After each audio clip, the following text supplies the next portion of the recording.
Hello, friends. Welcome to Empty Cloud Monastery. I'm Ayasoma, and I'm here with Bhante Sutaso. And today has been a lovely, quiet day here at the monastery. But now it's time for monk chat. So, any questions that you might have about Buddha, Dhamma, and Sangha, please feel free to type them in or ask them for the residents here at the monastery. And we'll try our best to answer them. It's been a while since we've done one together. Yeah. So we'll start with paying homage to the Buddha, and then we'll take questions as they appear. Namo tassa bhagavato arahato samma sambuddhassa. Namo tassa bhagavato arahato samma sambuddhassa. Namo tassa bhagavato arahato samma sambuddhassa. Buddhang dhammang sanghang namasami.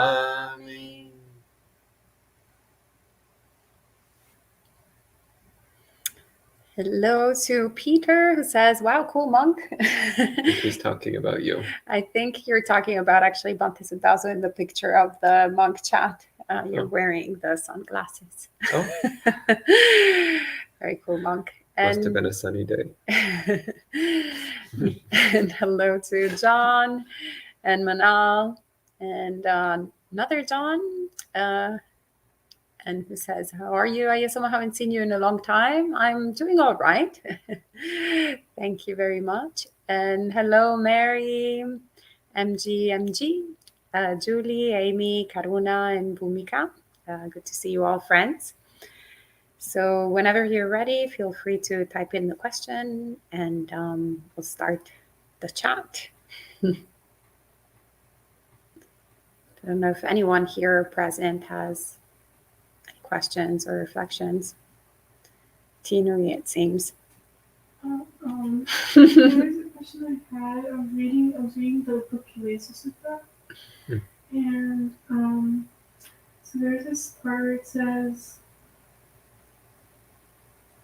as Anuruddha, I was abiding diligent. I considered thus excessive energy arose in me, and because of excess of energy, my concentration fell away. When my concentration fell away, the light and the vision of forms disappeared. What is the light and the visions?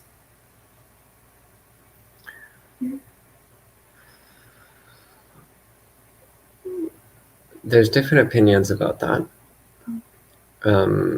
But the basic point here is that when the mind is too agitated and restless, when the mind is over-energized, then your concentration becomes weak. So one interpretation is that where it says here, the light and the vision of forms, it's talking about the intensity of awareness of the meditation object. So it's saying like, oh, when my mind became over-energized and agitated, then I lost that clarity and intensity of the meditation object. There's other interpretations, but that's one of the more straightforward ones. Yeah, it's similar to when I was talking about the simile of the goldsmith the other day, about this balance between the mind being too energized or too dull. Like you don't want the mind to be either too energetic or too relaxed, but you want to find that sweet spot in between. So here he's talking about how when the mind was too energized, then he would lose that clarity in the meditation and the concentration would become weak. Yeah. Thank you. Yeah. Excellent. And hello to Jayanta and Kim. And John asks, can you share any tips on meditating in a forest? Any guidelines on selecting a spot or a tree? Well, I would recommend trying to find the oldest tree that you can find in the forest, because usually there's devas hanging out in the tree, and so that can be a really good, good help in everything that we are pursuing. So yes, devas do exist in Buddhism. We're not an atheist spiritual practice, and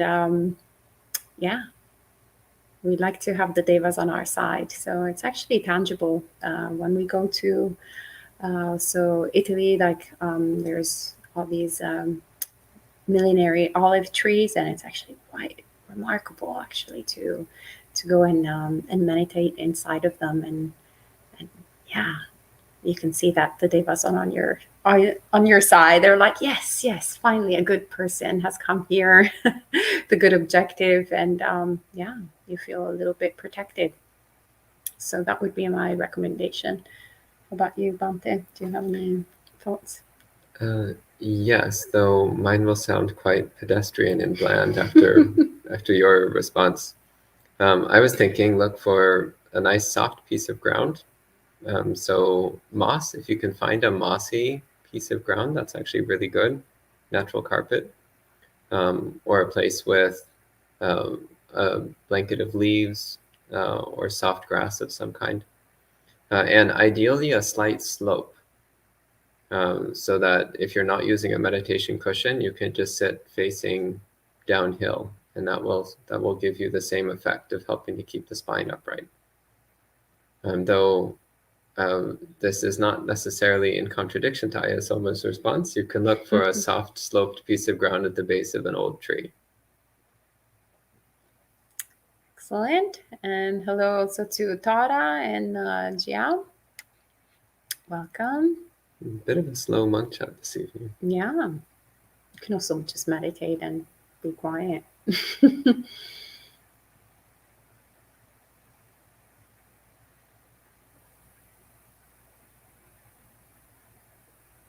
Or if there's no questions, we can end the stream and go back to the meditation hall. That's also possible. John says, I do have others, but I'll wait. Don't wait. Don't wait. There's no time. Death is coming. This might be your last monk chat. Or hours, for that matter. Last opportunity to ask a question to Bhante Sudasa. Don't want to miss that.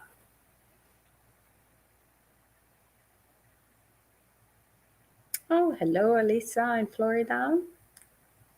Well, there's many people here. Here's a question. Okay. And Christina says, in the Satipatthana Sutta, the expression kaya kayanupassi, seeing the body as a body, and there is also seeing the body in the body. What is the difference between the two? Right there? Well, there's many different ways of translating that particular phrase. So there's, you'll see different translations. So seeing the body in the body is actually a very literal translation. Seeing the body as a body is a bit more interpretive. You'll also sometimes see things like seeing the body as it is, which again is a bit more interpretive. Or seeing the body in the context of the body is another translation. A little bit more literal, but still slightly interpretive. So, but the general point is just that you're paying attention to the actual experience of the body. So it's not a concept or idea of the body. It's not a visualization or an abstraction of the body. It's the actual experience of the body. That's the point of that phrase. But you'll see it translated different ways depending upon the translator, because it is one of these slightly peculiar phrasings, which if it's translated too literally, it sounds a bit weird in English. In Pali, it's fine, but in English, it sounds a little bit weird. So translators have rendered it different ways in English. Okay, thank you, Bhante. And Adrian asks, how can we deal with suicidal thoughts? That's a very important question. Well, first and foremost, if that is what you're experiencing, I do recommend actually going to a specialist, a psychologist, a psychotherapist, as soon as possible, because it is actually very important to address these issues immediately.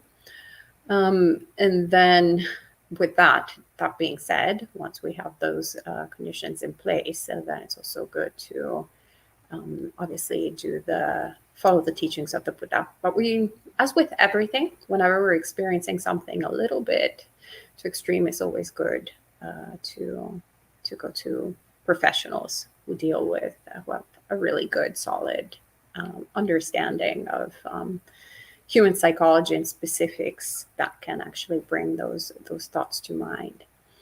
And in fact, that's, the teachings of the Buddha also always point, obviously, to causality.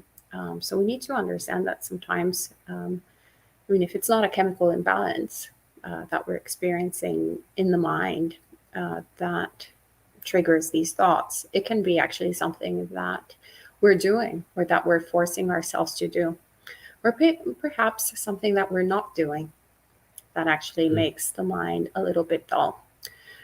So, for example, doing things, acts of through body, speech, and mind of thoughts of harming, thoughts of aversion, thoughts of just not wanting to experience something, obviously creates a result of a mind and a heart that is contracted, that is not actually happy, that is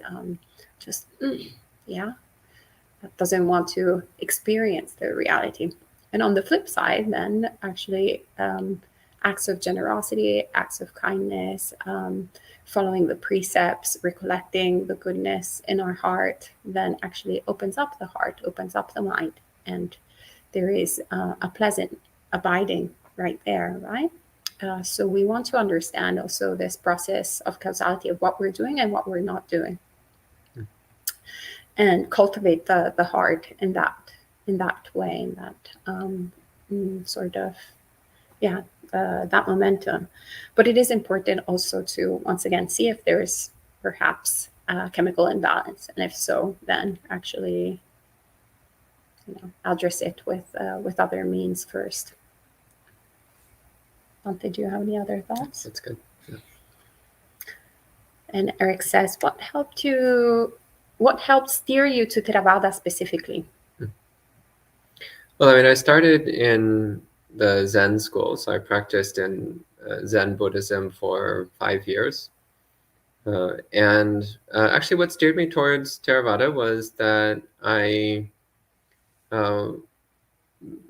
wanted to live like the Buddha did. I wanted to live like the Buddha's initial disciples did.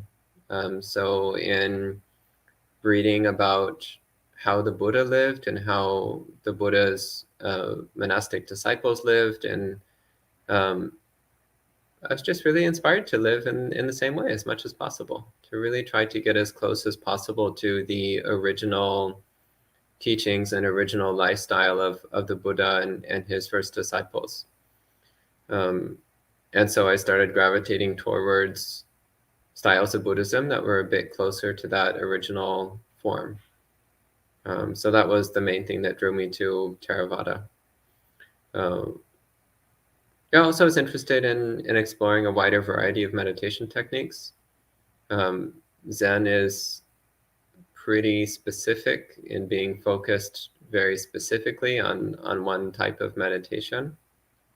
And I wanted to explore other methods, and that was another draw to Theravada. And that, again, the Buddha taught many, many, many different ways of meditating. Actually, he taught this big, vast, open field, these huge, flexible frameworks of meditation. And I was very interested in that. But mostly it was about wanting to follow the teachings and lifestyle of the Buddha and the Buddha's initial disciples. Yeah. And for myself, very similar to Bante, actually. And in particular, wanting to follow the precepts as closely as possible, as we see in the suttas, and obviously having the suttas more as the main guide. So the Theravada sort of framework seemed like the closest available to the aspirations of the heart. So here I am. And Jojo said, me again with livelihood questions. My boss asked me to inspect and then fake the report. I, in particular, was not allowed to inspect, so I was asked to lie and say someone else did the report. I did not, but instead did the work inspection, but asked my boss to do the report herself. Did I engage in right livelihood? I think this is referred to something that was asked in the past. There's a question before, something about dishonesty in one's job. I don't remember the details, but I think the question here is clear enough as it is. Do you want to address it? Yeah, I mean, again, as long as you feel that you're being honest, then that's the important thing. So I think that if you said that you're not willing to do a false report, then that's very respectable. So if you did the inspection, well, okay. I mean, I honestly don't know what that means in this case, but as long as you feel like you weren't lying or being deliberately deceptive or dishonest, then I think you're in the clear. But I mean, you need to look at the details for yourself and make sure that yeah, you didn't do something dishonest. But yeah, sometimes at your job, you might be asked to do something immoral. And being asked to lie is actually one of the most frequent problems that comes up when people are trying to follow the precept strictly. I actually know someone who he actually got kicked out of the military because he was not willing to lie. So it actually comes up relatively often. Yeah, so if you stick firmly to your principles of saying, no, I do have these moral precepts that I don't lie, and I'll do my job, but I'm not willing to lie, then yeah, I think you're in the clear. Great, thank you. Hello, Yudi and P. Pili. And Jared says, Venerables, could you share some tips for mindfulness of death? How do you like to do Maranasati? I just remember that I will die as I go about the day. Yeah, well, it's definitely good to recollect that. But I would also encourage you to see whether it's just a sort of intellectual exercise or if it's actually something like what's the depth of how is the heart essentially approaching your own death and also the death of everyone and everything that you care about, everything around you. So these days, well, my dad died in October, so it was very non-abstract as a contemplation of death. And as a matter of fact, actually, there was we had his body in our home for 3 days because we had to also wait for my brothers to come from different parts of the world. And so there is a custom in Italy to keep the body in the home, usually not for 3 days, but for a couple of days, right? And it was very interesting to see. It was kind of like his last gift to me, in a way, to really see the different phases of the decomposition of the body right in front of me. And it was so powerful and so strong, so obviously difficult to bear, so much dukkha. But at the same time, this impression, this quick decay of the body was something that I really brought as an imprint in my mind. And so these days, actually, how I contemplate death is by really looking at everyone. Like right now, there's this room of really adorable people. I love each one of them.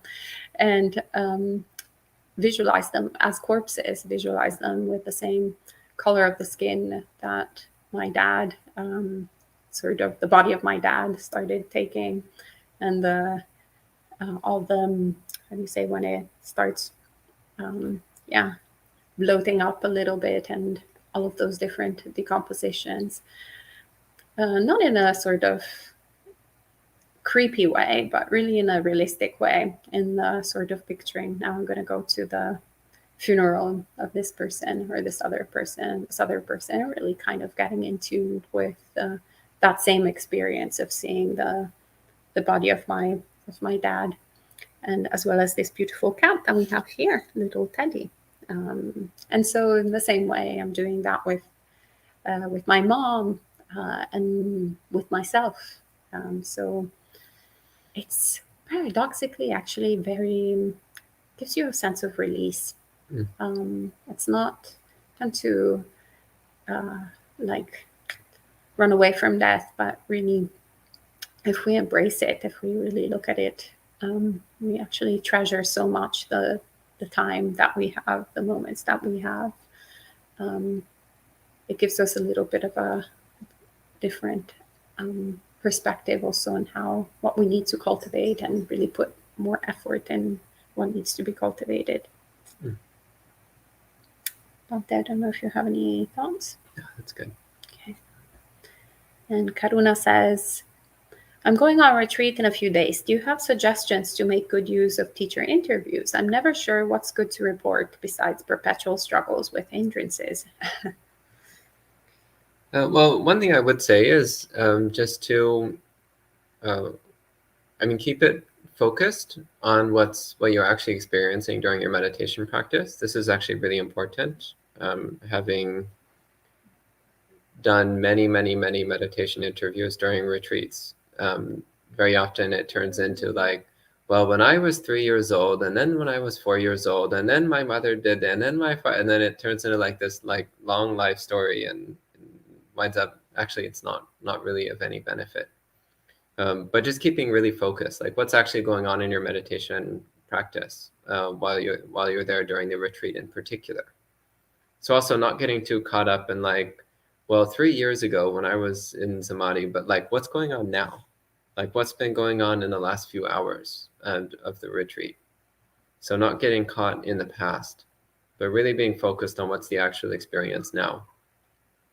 Yeah, and if what you're going through is struggles with the hindrances, then yeah, it's fine to talk about struggles with the hindrances. But again, in terms of what's going on now. So not basically like your world did not exist before the retreat started. That's the best kind of attitude when you go into the retreat. Like you popped into being on day one of the retreat, didn't exist before that day. So you have nothing to say about before day one of the retreat because it never happened. And what's going on right now? Well, just talk about what it feels like when you're meditating. What happens when you're, like, what technique you're using? What happens when you try to use that technique?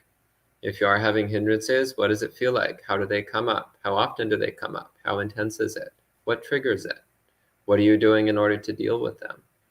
So really just giving a lot of clear detail about your actual felt experience during the meditation periods. That's what I would recommend. But yeah, keep it succinct, clear, factual, and immediate. Okay. Okay, thank you, Bhante. And Sud asks, Dear Venerable, similar to using feet as an anchor for mindfulness, what about using Bhutto as a mantra to calm the mind and establish mindfulness? When I Googled this, I came across the argument that this is not something that Buddha taught, and one should stick to techniques in the early Buddhist texts. Wanted to know what your thoughts are. I tried it and it seems to work for me. Well, I think the answer is I tried it and it seems to work for me. So if you tried it and it seems to work for you, then keep doing that. And Tora says, what is different between chitta, the mind, and thought? Bhante? Well, normally we would spell chitta with a C, so C-I-T-T-A. The difference between chitta and thought, well, so the word chitta is used in different ways in the suttas. Sometimes it's used in a more all-encompassing way to mean all of the aspects of the mind, including thoughts, mental processes. In other places, it's used to mean more specifically the texture of the mind, or the condition of the mind, instead of the objects of mind. In which case, one image which I find helpful is like a painting. If you look at a painting, there's the actual canvas, and then there's the paint, which has been used on the surface of the canvas. So when you look at the painting, are you looking at the image that's been created, or are you looking at the texture of the surface that's been painted on? So then chitta is more like the surface, the canvas, whereas thoughts are more like the picture, the painting, the image that's on that surface. So understanding the texture of the mind, the surface of the mind, gives you some understanding, and understanding the objects appearing on the surface of the mind gives you another aspect of understanding the mind. So that's one way of dividing the two, which can be helpful. Okay. Excellent. Thank you, Bhante. And there's also this question for you from Manal's friend. Just got back from a Vipassana course where there is emphasis on observation of sensations. Now, returning back to the normal world, the mind is not sensitive. How does one continue to perceive awareness of subtler sensations in day-to-day? You don't. Yeah, you don't. Like, it's completely unrealistic to expect the mind to be as sharp and refined and clear as it was during retreat. Yeah, so you don't have awareness of subtler sensations during your day-to-day life. Yeah, that's just not going to happen. So that's part of what it means going in and out of retreat, is you just accept, like when you're in retreat, the mind is going to be extremely sharp, focused, settled, and refined. And then when you come out of retreat, the mind is going to be in a more vague, blurry, and unsettled state. That's to be expected, because during retreat, you're able to set aside all distractions and external activities and focus on cultivating your meditation practice. Outside of retreat, that's not really possible.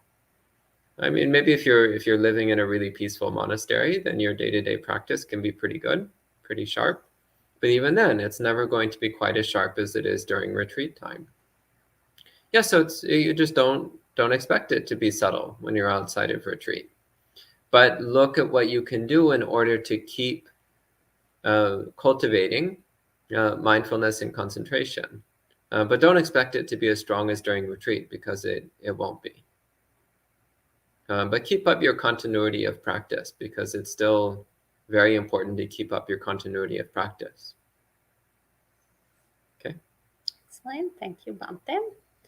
And John says, what are you most proud of from this year? And what do you hope to accomplish next year? What am I most proud of from this year? Merit. Actually, I've made a huge amount of punya this year. And especially taking care of my parents. So I was thinking about it. Yeah, it's like a lot. It was hard, but it's a lot of punya. The Buddha says, do not be afraid of merit. Merit is a synonym of happiness. So what do you hope to accomplish next year? Some vipaka. Reap those results. Some sukha, some happiness. What about you, Bhante? Let's see, most proud of from this year? I survived. What do I hope to accomplish next year? Complete liberation from all suffering and defilement. Sadhu, sadhu, sadhu. A bit unrealistic. It's probably going to take a bit longer than that, but it's what I would hope for anyway. And Wasabi Chan says, is it okay to switch meditation object depending on what is the clearest to perceive? If the breath is too subtle at the nose, can I switch to the chest or stomach? Would you like to answer that? Yeah, I mean, of course, yeah. Do whatever works. So if you're trying to meditate in one particular way and it's really not going so well, and you switch to meditating in a different way and that's going better, well, great. Do what's working. Do what works do what works better. Yeah. Okay. And Christina said, are the great elements fire, earth, water, and space impermanent? Well, I would say you should look at them and see, are they permanent or not? And then you'll find the answer for yourself without actually having to read it in a book or listen to Ayasoma or Bhante Sudaso, but really contemplate the elements. Your list is missing a couple. Yeah. You're missing air and consciousness. And Tan says, Tanik, if I said something, but in the end I didn't follow through, is that false speech? Well, if you intended to not follow through, then that is false speech. If you said something and you intended for that to happen, then it's not false speech. You're just perhaps a little bit flaky and unreliable, but but that's a different kilesa. Okay. And Tan also says, what is the difference between Samadhi and Jhana? Well, I tend to think of it being like Samadhi is like a measure of how stabilized and focused the mind is. And it's maybe like a percentile scale from 0% to 100%. Whereas jhana is once the samadhi has reached a very high percentage to the point where the mind is extremely stable and steady. So like while doing meditation on any given day, your samadhi level might be at 10% or 20% if you're doing well. Whereas to actually be in a state of jhana, that samadhi percentage needs to be much, much higher, like at least 50% or higher. And I'm just making up numbers here. The numbers aren't important, but what I'm trying to communicate is a feeling, an idea here. So there's always some level of samadhi in the mind, especially when we're meditating. But jhana is when that samadhi level is very high, very stable. Excellent, thank you. And HPD says, I started out with going to the Zen temple in New York that claims to trace their lineage to the San Francisco Zen Center. They do not talk much about Zen. They talk more about social justice. If they have a talk about a sutta, they ask for $200 donations or have classes about wife fragility and undoing patriarchy. What's your opinion? Well, if you're interested in their courses, keep going there. If not, then find another place. It's as simple as that. In New York, there's actually many different offerings. So if it's not something that you're particularly comfortable with, you're not interested in learning in that environment, or if the cost is prohibitive, then look for something else.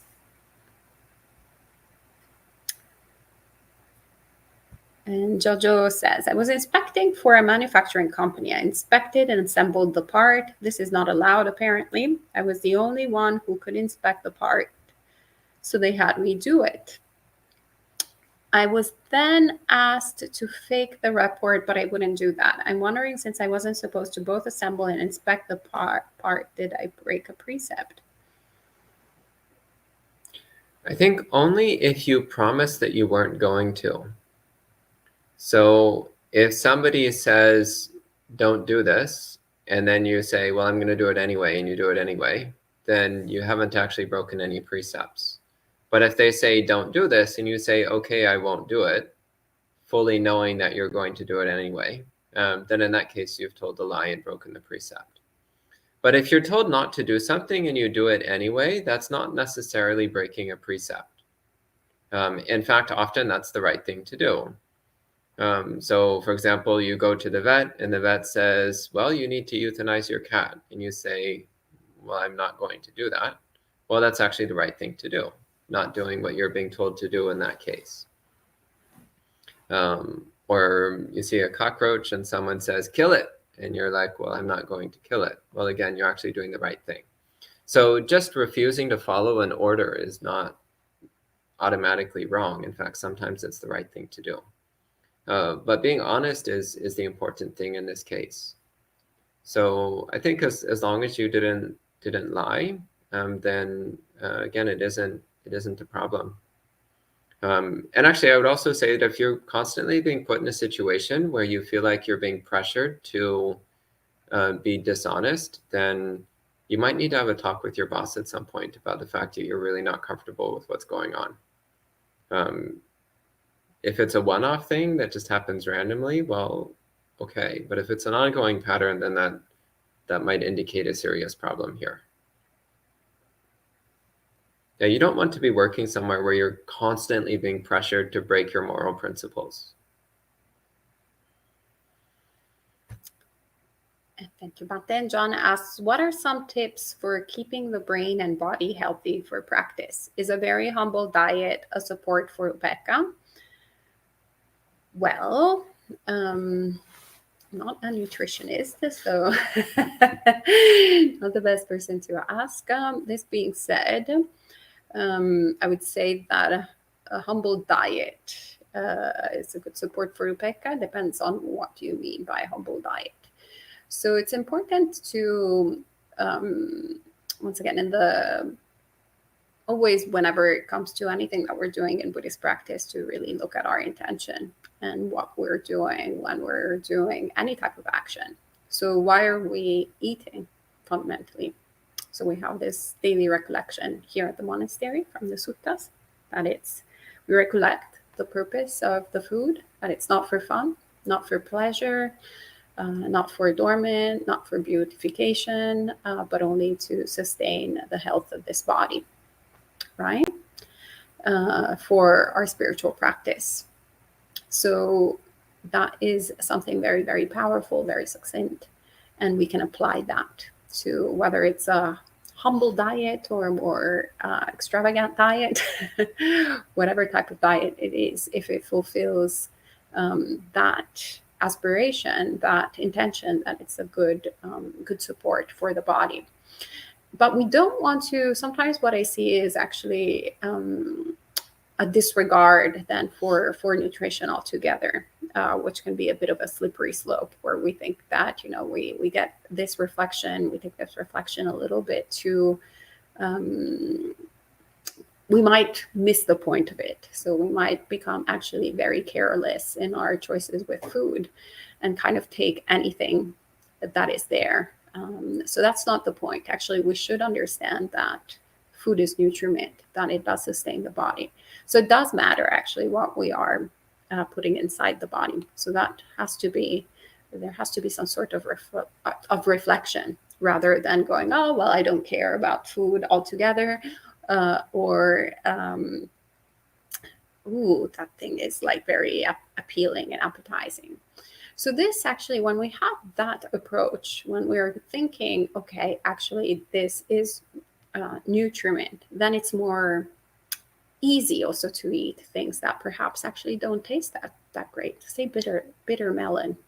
Bitter melon is something that is incredibly supportive for your body. It's incredibly supportive for your brain. It's not that pleasant sometimes to eat it. In fact, hence the name bitter. Bitter melon, not sweet melon. All right. So if we take the sort of entry point of sensual pleasures, then we're just like, oh, that's gross. I'd rather eat, whatever, the sugary like donut. That's good. But also, if we disregard the whole point of the nutrition, then we might go like, well, actually, I don't need it. Like, it doesn't matter whether it's the bitter melon or it's the donut, it's the frosty donut. I'll eat whatever is there, right? So that's also not useful, because actually what we're getting from the sugary donut is not terribly supportive of our body. And also the bitter, it's very different from the bitter melon that is actually supportive for our body. Yeah, it's important to remember that in the Buddha's contemplation on food, one of the lines in there is kaya satitiya vihingsu paratya, which means for the maintenance of the body and to avoid causing harm to the body. So sometimes people think, for example, that Buddhist monks just eat whatever we're given. That's not completely true. Of course, we live on donated food, but the Buddha also said that we should be careful to eat things which maintain the body and don't cause damage to it. So kaya satitya vihingsu paratya. So just a very simple reflection when choosing our food, what sustains the body and doesn't damage it. Thank you, Bante. And Tan says, I'm mindful of what I'm doing, but I continue doing unwholesome activities out of habits. Is that also intentional karma? How do I be mindful and also change my behavior? Yes, that is intentional karma. Sorry, bad news. It's just that the habit is so strong that it seems like we're not even putting any kind of decision making into the action. But yeah, that's what is tricky about habits. So how do we do that? How do we stop that? By taking new habits. It's as simple as that, right? So, and abstaining intentionally from doing certain activities, and we create the conditions for new habits to be there. So it's very important here. We see the concept of anatta that stops being a concept, but actually becomes a true reality, true experience. So the habit, it's really not who we are, right? We take on so many different habits actually in a lifetime that we can remember when that wasn't the case, that we didn't have, right? So anything that is there that is unwholesome, we can understand that it's something that we are doing and that we have done in the past. And that's why there's a strong tendency of the mind, perhaps in certain areas, and some others that it's a little bit more on the weak side. So the wholesome, we keep cultivating that habit intentionally, and the unwholesome, the one that makes us suffer, we intentionally stop doing that. We intentionally loosen up the habit. We intentionally do something that counteracts it. Oh, hello, Pante Sankicha. Good to see you online. And Joel says, you guys got any jhanas? What's your fave? Well, we have a precept where we can't disclose any of that. So sorry, Joel. Anyone at the end of time, what are your opinions on the role of jhanas in meditative practice? Bante? Now that we can't answer. The important thing is not actually what my opinions are, but rather what do we find in the suttas. And what we find in the suttas is the Buddha talked about jhanas all the time. And he talked about the importance of practicing jhana, and in fact, it's included in the Eightfold Path under the section on Samma Samadhi. So the Buddha seemed to have again, if we take the suttas as being indicative of the Buddha's instructions, which is a reasonable assumption, then the Buddha seemed to think that jhana was very important, that jhana actually had a central role in meditation practice. So since my main guide to understanding the Dhamma is in fact the suttas, then I tend to think the same. I tend to think that jhana has a central role in the practice of Buddhist meditation. Great, thank you. And good to see you, Norma. Thank you for the season's greetings to you as well. And Julie says, can you offer source for purchasing monks' robes? I wish to make an offering in 2024, but I don't know where to start. Is it difficult to make Theravada robes? So usually we, in order to get hooked up to a source for monks' robes, it's very helpful to have Asian Buddhist friends and ask them, in particular the Thai friends, are very knowledgeable. So you can go to any Thai monastery and somewhat make friends there, and they will point you in the right direction. Or Julie, we know you, so you can send a message to Empty Cloud Monastery, and we can also like put you in touch with some friends here if you're having a hard time. I would also recommend, though, if you're planning to offer to a certain monastery, to contact them and ask them what they need. For example, some monasteries might need uncut cloth more than they need pre-made robes, or they might need particular kinds of uncut cloth. Or if you are offering robes, they might need particular sizes. So they might have an excess of really big robes or an excess of really small robes, and so a different size might be useful. So it's good to ask a little bit and find out what would be most useful. That's going an extra step in making an offering, is finding out what's going to be of the most benefit. Bante, and actually your answer is also valid to your follow-up question, Julie, so that's perfect. And Sood says, is holding on to precepts too strongly unwise? For instance, if someone asks a question, but to make them feel better, you say something nice, though it may not reflect your perceived reality of the person. You make them feel better out of compassion. You didn't tell them the truth of all their faults, which hurts, but let it go. Is this just wrong for you to think this way? Okay, so holding on to the precepts too strongly is not unwise unless you, I would say maybe holding to the precepts strongly is not unwise. Too strongly is unwise with anything. So when it comes to the example that you have mentioned, it seems that you're talking about like a white lie and then didn't telling the truth. There's also a component of oversharing. Mm-hmm. So when so the precept is not telling every single truth to everyone in the world, sharing gratuitously a lot of information, but rather abstaining from lying.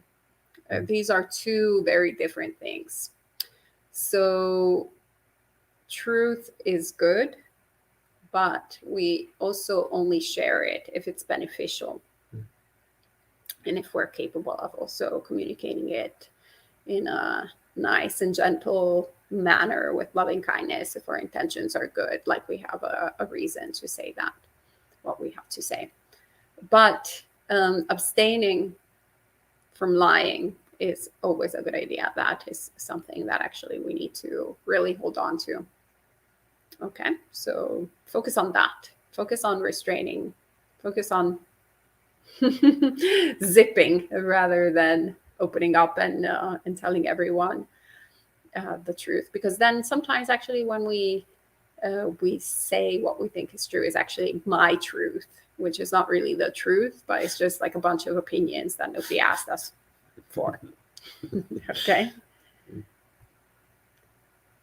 And Nick says, how does one practice metta? Just thinking it. I do not feel very metta sometimes, even when I try. I can definitely relate to that.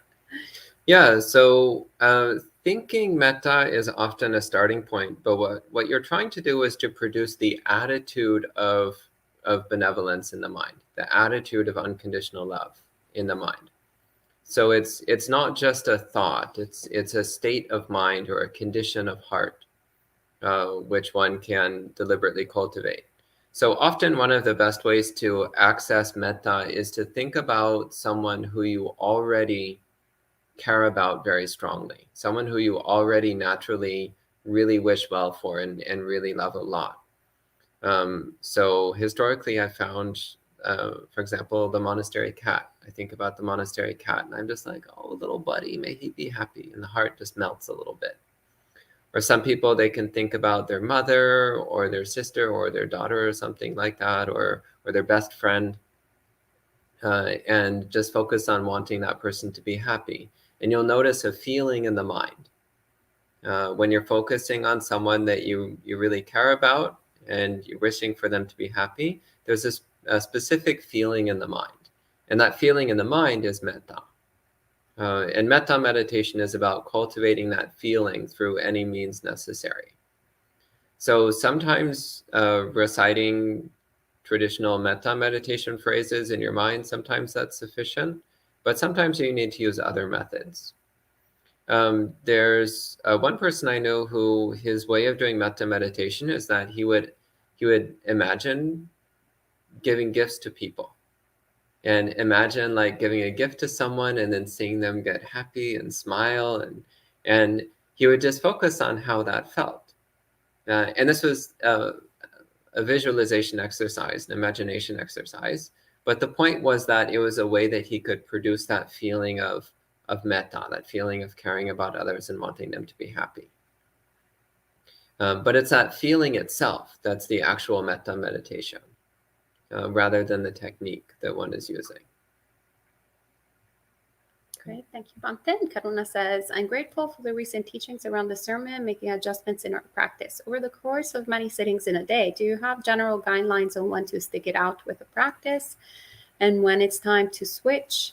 My tendency is to flip whenever a technique feels boring or unfruitful, but I do recognize that meaningful process will sometimes require patient endurance.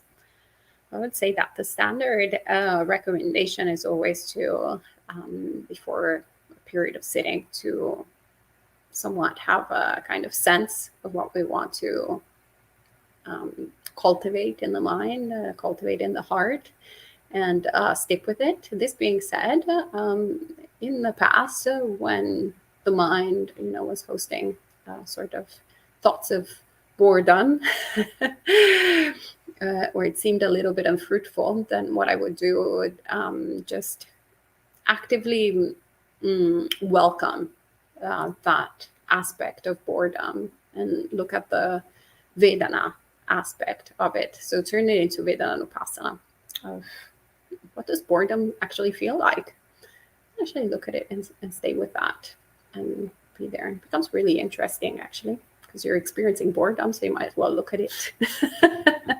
Right? Or also if something seems unfruitful, so there is usually a little bit of restlessness. We're kind of like, oh, this is just really, ugh. So once again, there is a very specific sensation, physical sensation. Once again, Vedananupassana, pleasant, unpleasant, really unpleasant. But the good thing about unpleasant feelings is that they're really easy to look at, because they're strong, they're there, they're present. So just look at it and I'm like, okay, this is what it is. And then the mind goes into dispassion because it actually sees it and knows it. So it stops becoming this thing that we're trying to, somewhat beat out of our heart, beat out of our mind, and we're actually welcoming it and looking at it and dealing with it. So this is what comes to mind. Good. Yeah.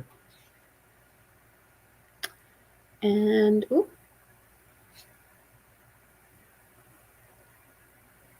what advice do you have for guarding the sense doors this time of year? Asks John. Continues. Specifically, I find it difficult to go anywhere and not hear holiday music that ends up disturbing my meditation through mental replay. Yeah, well then don't go anywhere. So I personally haven't heard any holiday music. It's because there's no holiday music playing at the monastery. It's actually great. Bante, for a layperson, it might be a little bit difficult to lock themselves up inside. I have to say though, I was just reflecting with gratitude how long it's been since I've heard holiday music. It's actually, I think it's been many, many years. I mean, maybe I was walking down the street one day and someone drove by with it in their car or something. But yeah, it just isn't really part of my life. Yeah, actively avoid it as much as possible. That helps. When it is happening, just focus on your feet. And when it does keep coming up during mental replay, then just see it as what it is. It's just an echo in the mind. You heard some noise and now it's echoing in your mind. So that's completely natural. It's natural, it's impersonal, it's definitely dukkha. But there's not really anything you can do about it. It's really not any different than the sound of cars going by outside, or the sound of the wind when in the rain, or the sound of the cat meowing, or the sound of anything that goes on in the background during your meditation. It's just that this particular background noise is inside the mind. But actually, even that distinction, when one looks closely, is irrelevant. It doesn't make any difference. So it's just the current background noise in the mind, that's all. If we don't react to it, then it won't affect our meditation. That's, if you hear weird sounds, it's the monastery cat, the monastic cat Teddy, that tonight is a little bit restless. HPD says, can you please talk more about what devas are? My wife's mother has a Buddha statue that rotates sides when good or bad things will happen, like it turned to the bad side when her father passed away. Is that related to devas? This is a good question for you. Well, briefly speaking, devas are a category of non-human beings which, generally speaking, have, first off, much more pleasant lives than humans do. And their bodies are extremely refined in the sense that they aren't subject to illness and physical problems and physical pain in the same way that humans are. And devas, some devas interact with humans. Most of them don't, to be honest. Most of them actually don't really care about humans, just like humans mostly don't really care about ants.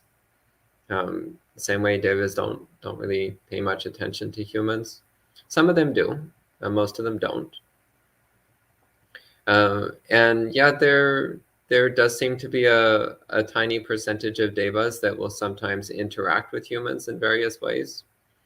As for the statue that would turn side to side depending on upcoming events, I don't have any personal opinion about it.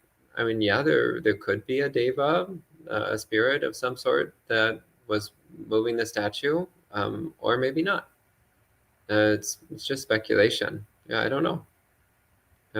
Weird things happen sometimes. Yeah. Oh, Venerable Nalaka, good to see you online. And Manal says, what is your interpretation why in the Mahaparinibbana Sutta it is mentioned that Mana visited the Buddha when the Buddha knew it was not yet time to depart? I know, right? Like Mana always seems to like these battles that are lost in advance, you know. You would think that like after the nth time that he loses against the Buddha, he just like drops it, but instead keeps going on till the end. Well, he might actually, it might be for a refreshing change of pace, because he's used to winning all the time with everybody else. Yeah. So maybe every now and then he's like, what does it feel like to lose? I'll go talk to the Buddha. That might be it, right? Probably out of boredom. He's like, all right, I'm winning so much with all these humans. Let me go to, you know, this superhuman. Like, for example, he's winning with Teddy the cat, who's currently experiencing a lot of dukkha. All right, so hello to Annie. And Sud says, in terms of background noise, is all thought just background noise? The only difference is we grasp some thoughts as mine versus rejecting other thoughts when none are yours per anatta. Okay. Yeah, that actually sounds pretty spot on. Yeah, all thoughts are background noise. I would agree with that. But I would further clarify, it is important to distinguish between intentional thoughts, like when we're actually actively thinking something, actively participating in the thought process, versus thoughts which just seem to appear of their own accord. So the thoughts that seem to appear of their own accord are background noise. But the ones that we're actually actively engaging in, there we're generating karma, mental karma. So that's where we need to be very careful. Because again, that's where we're actually generating karma. So we want to be trying to generate good mental karma. But yeah, most of the thoughts are just background noise and not worth involving ourselves in. And it looks like that's the last question. Yes, that's the last question. Thank you so much for all your great questions and for tuning in tonight. If you're around New Jersey and want to stop by at the monastery, we'll have our weekend programs as usual. And if not, we'll see you online next week. So we can end with 3 sadhus. Sadhu, sadhu, sadhu.